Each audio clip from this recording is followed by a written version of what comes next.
Bonjour tout le monde, c'est France Hutchison, je suis l'auteure de la collection Pédé Yoga et aujourd'hui je vous présente un webinaire portant sur le niveau rouge, donc le yoga pour les enfants à besoins particuliers.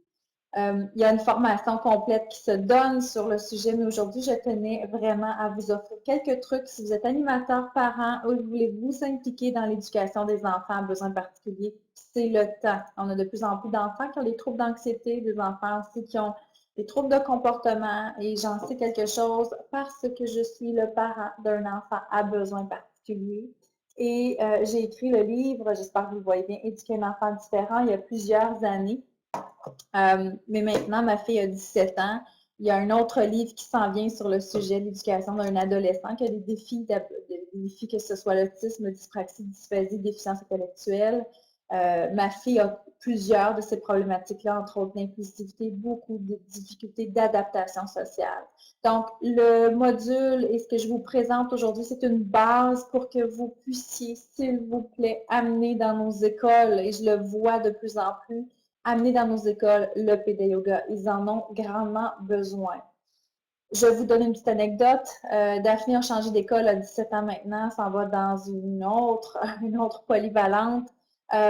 Énormément de troubles de comportement, très violentes avec les autres enfants. Et c'est ce qui m'a poussé vraiment à adapter les formations Pédé Yoga pour vraiment vous aider, vous comme éducateur spécialisé, vous comme parent aussi qui probablement été épuisé de devoir concilier travail, famille et en même temps amener, aussi vivre les défis d'entendre que votre enfant a des troubles de comportement. Moi, je trouve ça très, très difficile aussi.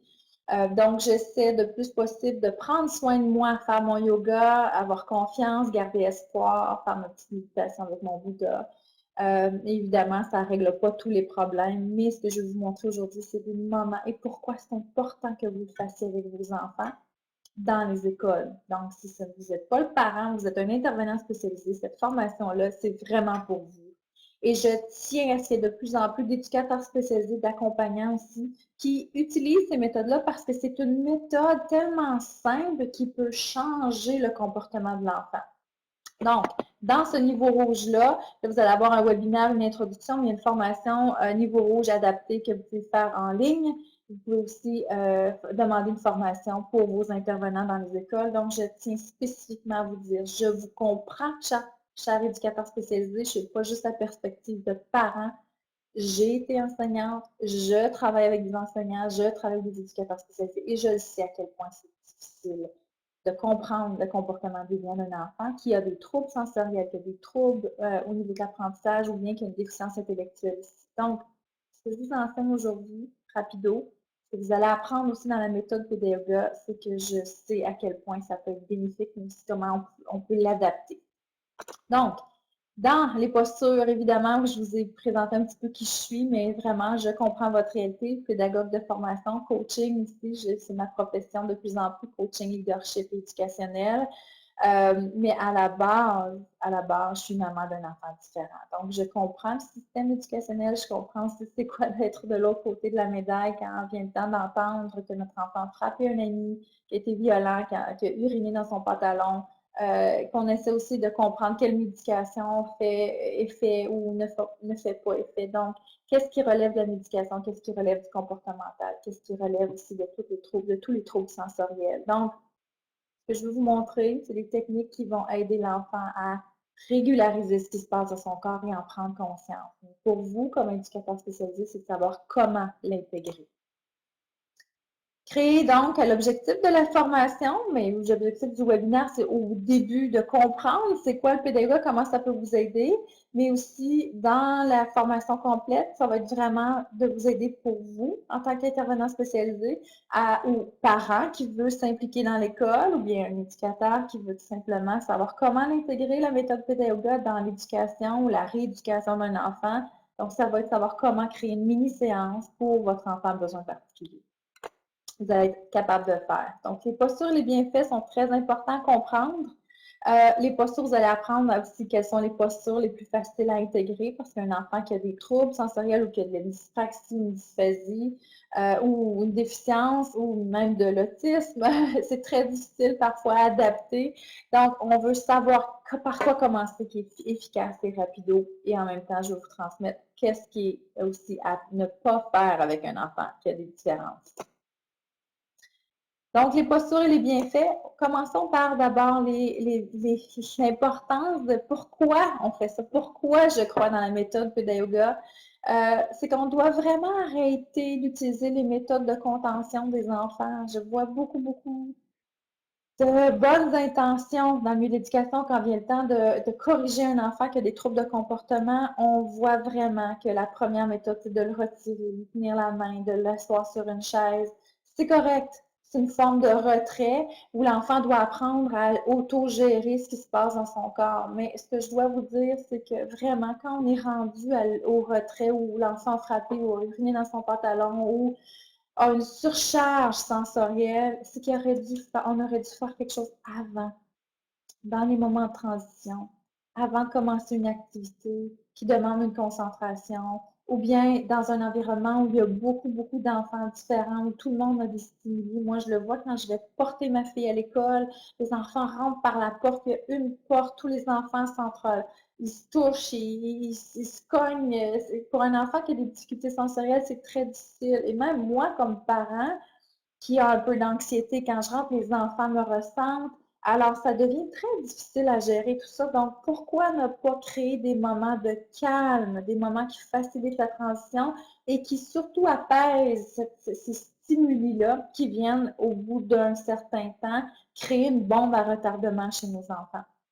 Donc, ce que je vais vous montrer là, c'est vraiment des techniques que vous pouvez utiliser avant que ça éclate ou si ça a éclaté, que vous pouvez ramener l'enfant dans un état un petit peu calme, moins anxieux et justement qui ne fera pas encore une autre explosion auprès d'un autre enfant ou que ça s'enchaîne une série de comportements déviants.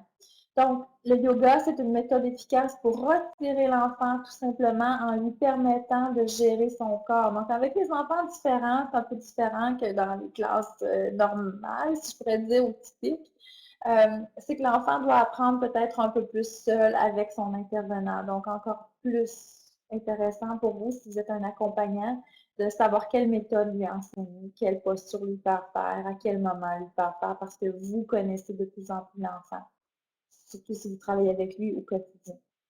Donc, c'est important de vraiment ressentir l'enfant, de ne pas, surtout, ne pas avoir peur de prendre la pause.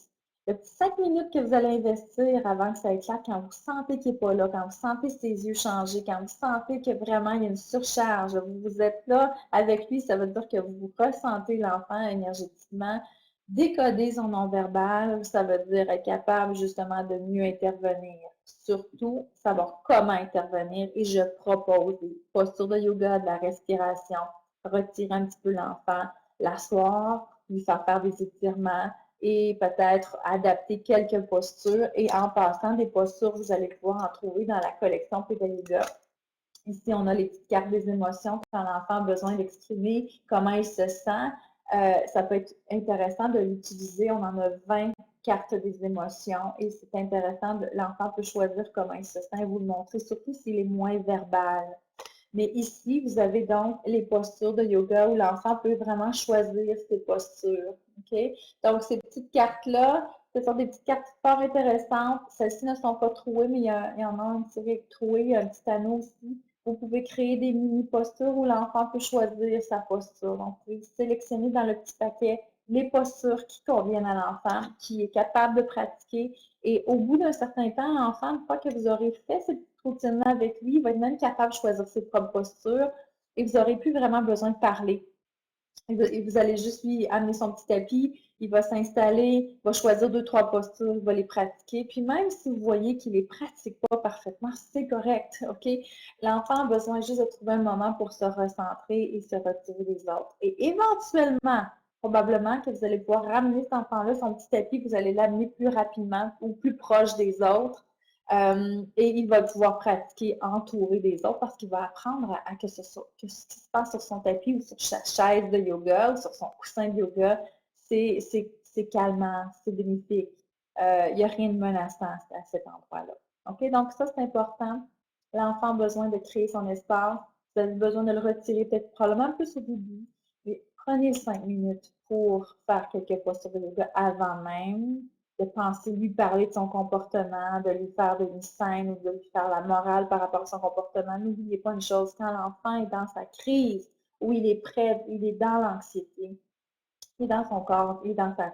Il y a plein de choses qui se passent, donc il faut le ramener dans son corps. Plus vous lui parlez, plus vous stimulez son cerveau, plus vous lui faites la morale, il n'entend pas, ou il est pris dans son émotion. Ça donne rien de faire la morale à un enfant qui est en état de crise. OK? Vous devez vous-même apprendre à vous calmer avant même d'intervenir. Donc, le yoga, c'est magique pour ça. Je vous dis, c'est fantastique. Alors, je vous invite vraiment à le pratiquer. Maintenant, les bienfaits sur la personne, je les mentionne dans la formation Péda Yoga, stimule l'équilibre entre les deux cerveaux. Donc, quand un enfant qui est vraiment en hyperstimulation au niveau neurologique ou il y a une désorganisation neurologique, c'est extrêmement important de respirer, faire bouger le corps, calmer le corps, bouger plus lentement. Donc, c'est toutes des techniques qu'on enseigne ça dans le Péda Yoga pour vous montrer comment gérer un enfant qui, justement, n'a plus contrôle sur lui-même. Dans ce qui se passe dans sa tête, dans son cœur ou dans son corps. Je pense même aux enfants qui sont très anxieux, qui sont typiquement normaux. C'est très bon pour eux aussi d'apprendre à régulariser ce qui se passe dans son corps et en prendre conscience. Ça diminue l'anxiété, ça augmente la flexibilité du corps. Ce qui travaille dans le corps aussi travaille au niveau de l'esprit. Donc, extraordinaire méthode pour tout aligner ce qui se passe et justement aider l'enfant à adopter des techniques qui va apprendre, lui montrer justement à gérer son impulsivité, à calmer son esprit, à se voir agir avant même que ça éclate. Donc, vous lui donnez des méthodes qui sont efficaces au niveau corporel, au niveau émotionnel, au niveau mental aussi, pour qu'il puisse avoir un contrôle sur lui-même. Donc, contrôler son impulsivité. OK? Donc, ça, je vous le dis, c'est extraordinaire.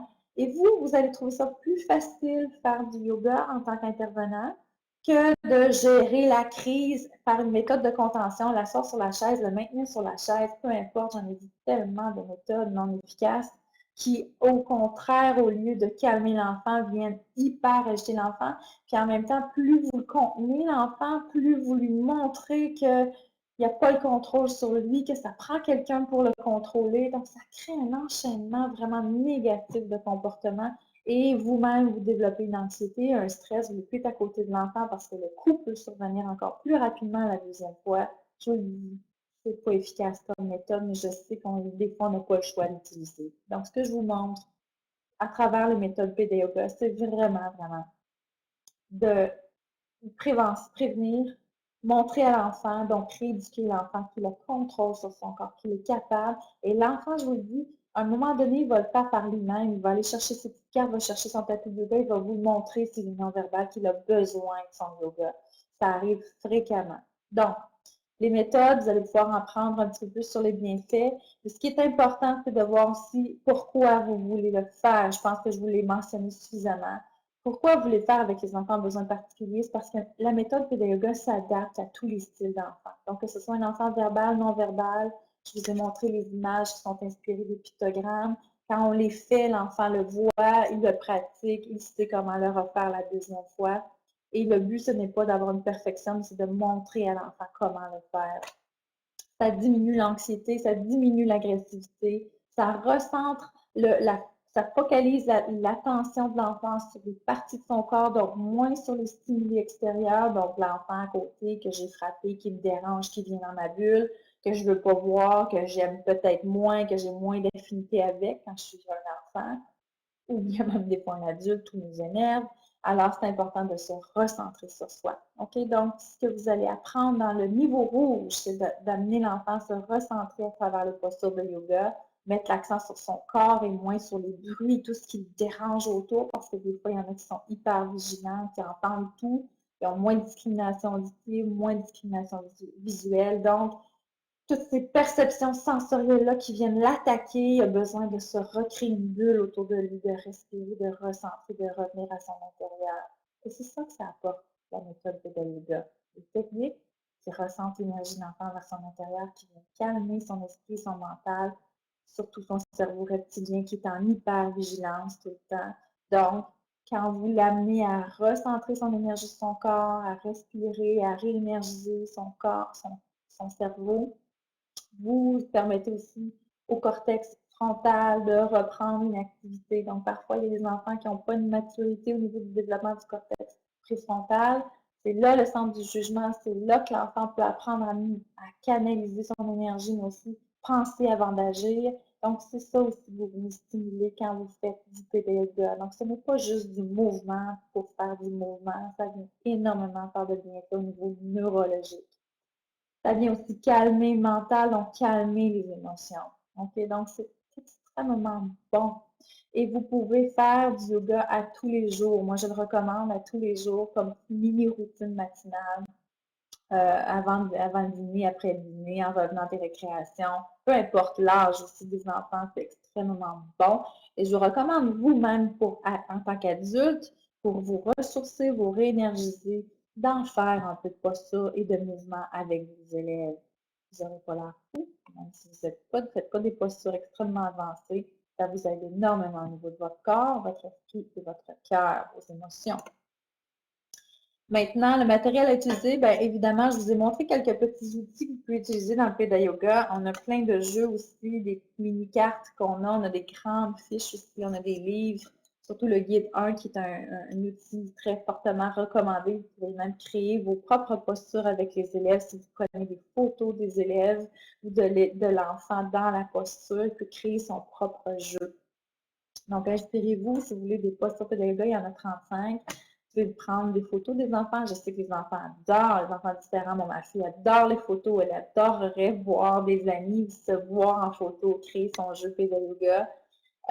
Vous pouvez utiliser la serviette de yoga, vous pouvez utiliser le tapis Peda Yoga, simplement des coussins, et une petite musique, et vous détendez l'atmosphère. On peut détendre l'atmosphère parce qu'on enlève le plus possible de stimuli visuels, stimuli auditifs, pour que l'enfant soit plus capable de se recentrer sur lui-même.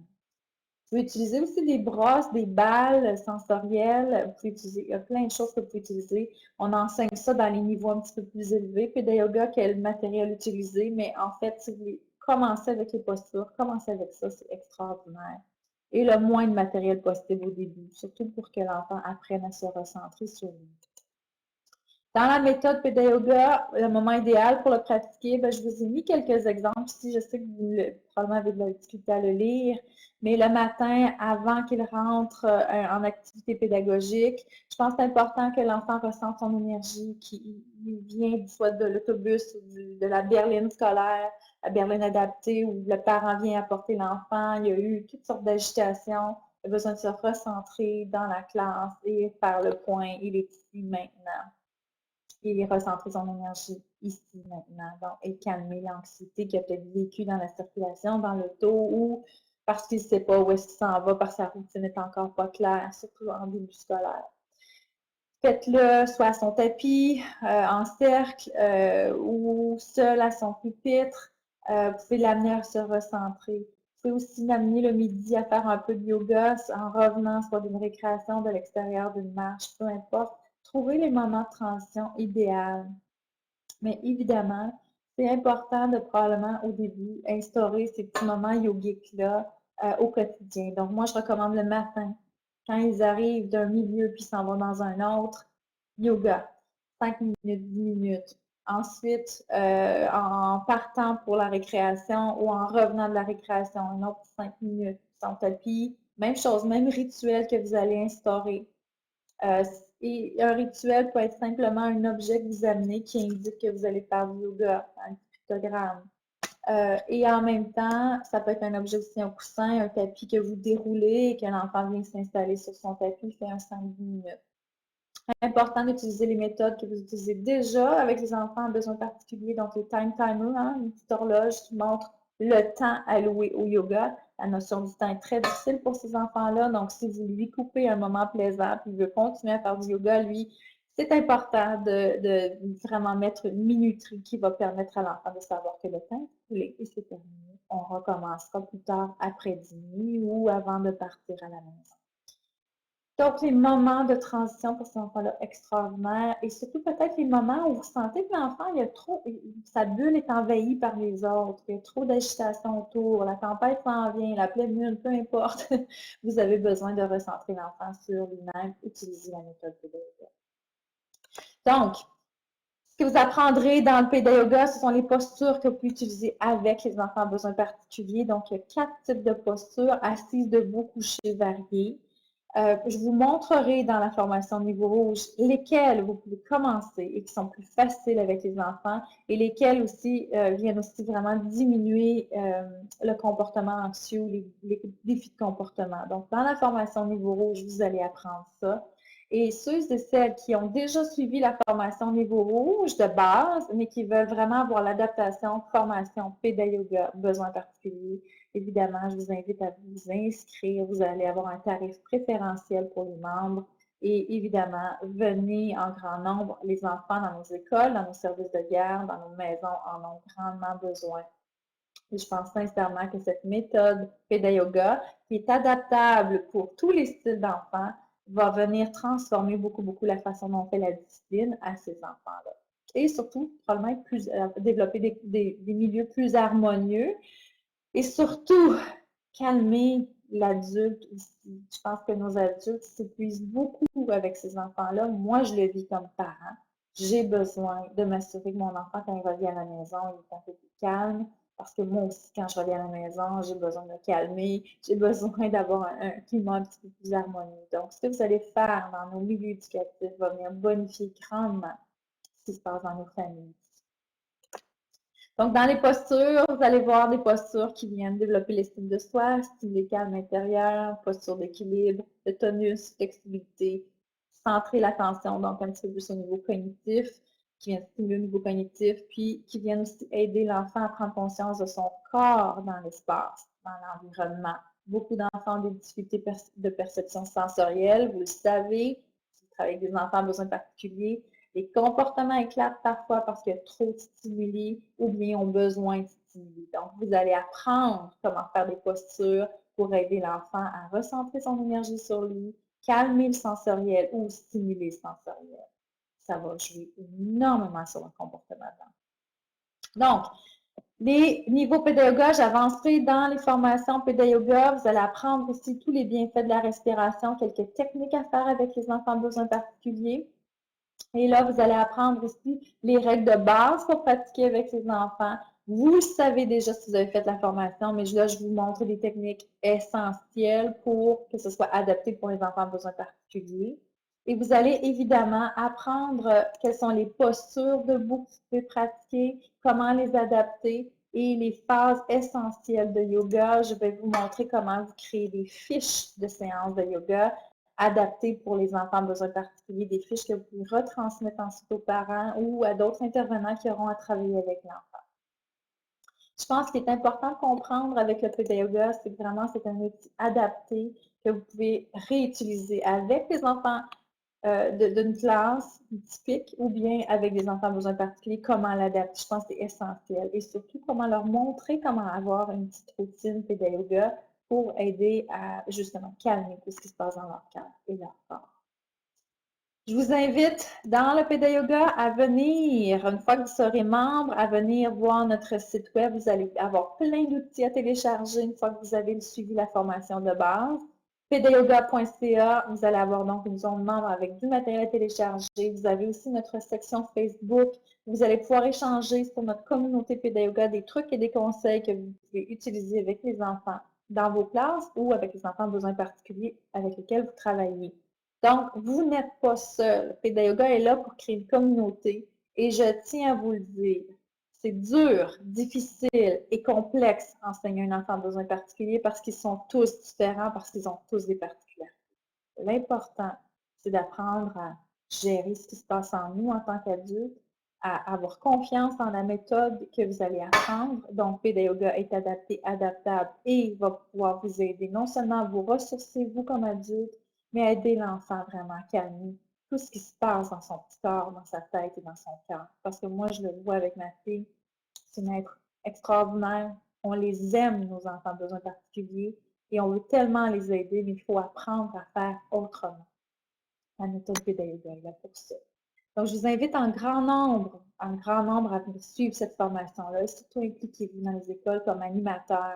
Si vous suivez cette formation-là, vous allez pouvoir vous impliquer comme animateur, donc à enseigner la méthode aux enfants à besoins particuliers, même intervenir dans les groupes, aller enseigner une heure ou peu importe, si vous avez un contrat dans les écoles, vous êtes intervenant éducateur spécialisé, vous allez pouvoir le faire. Alors, à bientôt. Bonne journée.